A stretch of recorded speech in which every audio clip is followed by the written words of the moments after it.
Hey guys, so welcome back to Tiff Talks 22. Um, trying to calm my face down. I wanted to come on really quick just to spotlight something. So Charlotte Sena, the 9-year-old little girl that went missing in Washington State, I think on Sunday night, has been found today alive, safe. Um, alive. We'll say that because we don't know what happened while she was, you know, being searched for. And the suspect is in custody. That is wonderful news. That's amazing news. It's great to hear. But let me tell you something. And somebody asked me today, and this is why I'm slow to do it anyway. But because doing readings for children is an emotional situation, right? It's more emotional most times than it is for missing adults. But at the same time, I'm trying to figure out how to say this. I don't even need to be politically correct. I just saw one woman on the clock. I don't need to be politically correct because I'm giving you fact. Like, I'm not telling you some stuff that ain't the truth. But I'm not trying to fuel a divide. So take what I'm saying, I'm about to say, take it as a call to be as helpful for everyone, regardless of skin color. Okay? Because here's the thing. From the start of this young lady's disappearance, she had the governor speaking on her family's behalf at the press conference. I was just telling my mom about this, and I broke the freak down. I did. Because today, I'm scrolling on the missing children's clearinghouse for New York State. I'm scrolling down, and I'm just noticing, like, every picture. Black kid, black kid, black kid, brown kid, black kid. Just almost everybody was of a different race. Or was not Caucasian, white, European, whatever you want to call it. But the ones that we hear about, because I'm way in Texas, this happened in New York, so it's not like I got an Amber Alert about this New Yorker, this New York child on my phone. I saw this in the media. I don't watch the news, but I saw it on social media's every platform. Charlotte Sena, I'm seeing about this, right? We, black people, brown-skinned people, so that's a Latino community as well, we are not getting the same amount of support. We don't receive the same resources. We are dismissed. Our children are dismissed as runaways.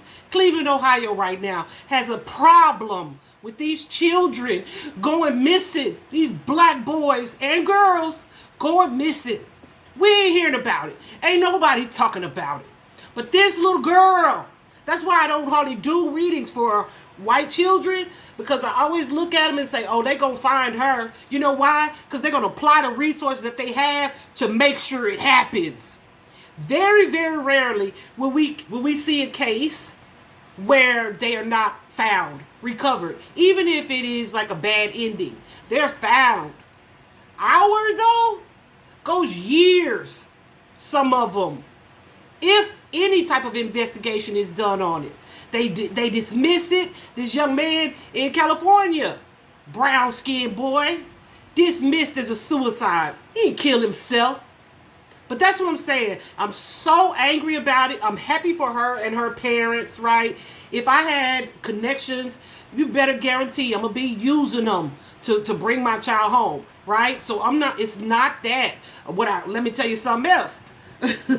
Since I said that, I would be using the resources that I have. But at the same time, when you see people reporting my child has been missing, or my child has disappeared, or the police are highlighting an African American child or a Latino child, then it should be as concerning for you as it is when you saw someone who looked just like you, that white skinned, blue-eyed, blonde-haired girl. Just like the Kylie Rodney case. Like, all of these cases, they get Gabby Petito, they get so much attention, so much coverage, so many applied resources, and then our cases go by the wayside.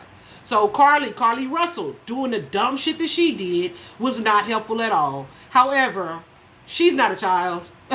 She's not a child. Well, I'm talking about our children who go missing and they don't get this type of help. They don't get this type of coverage. At what point do we say, oh, I see the difference. I see that it's a problem. I invite you to look up New York State's Missing Children's Clearinghouse. Just scroll down the list of children because they have them all separate. You can do children, adults. Click on the one to search children. Scroll down the list. All black kids. Mostly black kids. Some Hispanic kids. But mostly not white. But those are the ones that we hear about. What are the odds of that if that's not being distorted too intentionally? What are the odds of that? Because why wouldn't you hear about the ones that it happens to the most? Why wouldn't you?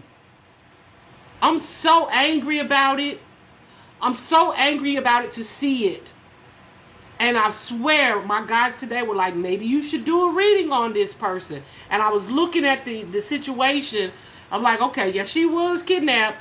But I just was reluctant. I didn't want to do a reading on it.